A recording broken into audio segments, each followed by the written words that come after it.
and see if there is anything to them. We call it smoke or fire. It's pretty simple. Smoke means not much there. Fire means this is legit. Yeah. Kipper, you ready? I'm ready. Ruby, you ready? I'm ready. Let's do it. Canada, I hope you're ready as well. We start with the Vancouver Canucks. Bo Horvat, off the charts. We know he's gone.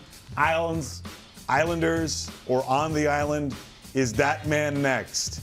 The name that keeps getting brought up, Thatcher Demko. ESPN's Emily Kaplan reporting that at least 4 teams have called to inquire about Thatcher Demko. Smoke or fire, Kipper? The Canucks will deal Demko. Smoke. I just don't think that there's enough time to put something together here. And if there's a sense of urgency for teams, they're not even sure how healthy he is. If you want to go in a different direction with Demko, that would, to me, be an off-season move. You'd go back and revisit. You'd invite more teams into the mix. Right. And Demko's got a very friendly contract moving forward. 3 more years, 5 per. Yeah, which is great. But right now, I just don't see a team racing to get Demko before the trade deadline on March 3rd. And this would be a trade low, right? Like, I mean, 3-10-2, 394. Like, what's the value of Demko right now versus the guy that, I mean, people were talking about as kind of a next Vezina candidate kind of guy. And that's the danger of what am I paying for exactly, and how quickly can he get his game back. We've seen levels of this guy that can be off the charts. We know that. And I think if teams would invest in taking a chance that you're going to get that guy back, again, you're going to probably want to see a little bit more of a sample size again moving forward.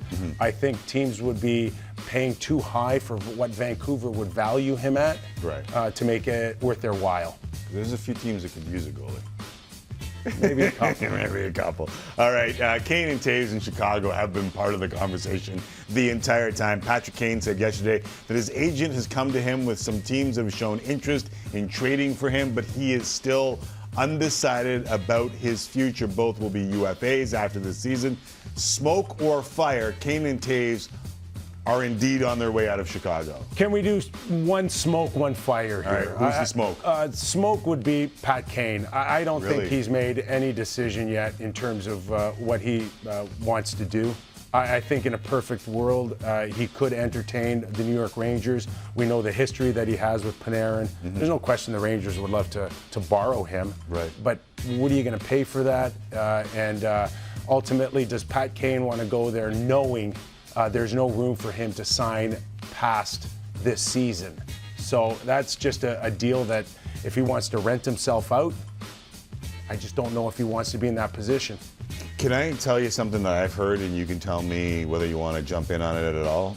I've heard that Kane's kind of sort of pissed off at the way it's gone in Chicago. Oh, there's no question about that. And he won't do them any favors. I don't know if that's the case, because ultimately, you know, you can make the decision out of spite, but it really comes down to what Pat Kane wants to do moving forward here.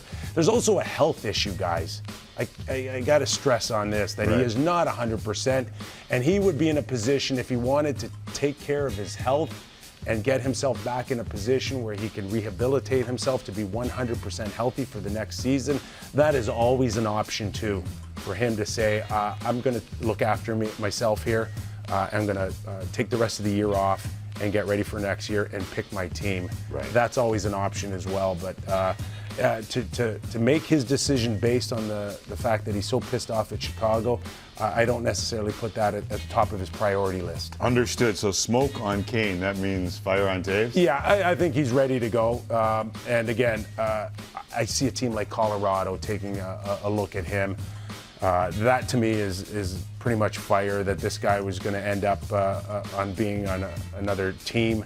On a good team. He has to go to a good team. Well, I think, again, these guys are holding all the cards with the no move, and I think this has a chance to play out much like Claude Giroux with the Flyers and the Florida Panthers. If he picks Colorado, they will make it happen. According to reports, Habs GM Ken Hughes doesn't want to move Josh Anderson unless the deal is too hard to pass up. Some might say a first rounder. Smoke or fire, the Habs will move Anderson. Smoke. I don't think he's going anywhere, and I think the message now is public, that you better give me an offer that is over the moon. And everybody loves Josh Anderson. There's no question about that, and he could be a great add. But you're going to have to make the money work at $5.5 million that comes in.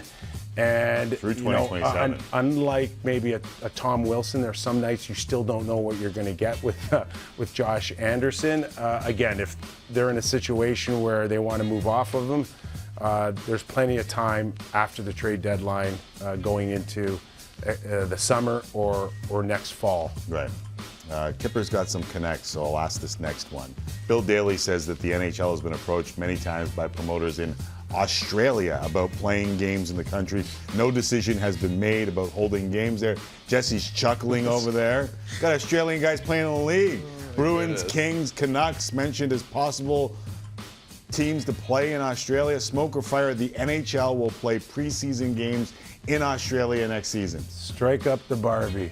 Put the shrimp up, mate. The NHL's coming to Australia. Are we going fire? Put another shrimp on the Barbie. Well, let me clarify this. This is like you can't see in front of you smoke. Right. It's not quite fire yet. My understanding, it's not done. The calls continue to happen. But there's a sense that it's going to happen, and don't be surprised if it's maybe the LA Kings and the Boston Bruins involved, and we'll see where it goes. But if we're going to go back a little bit to Marty Walsh, the new executive director of the NHLPA, pending rubber stamping this thing.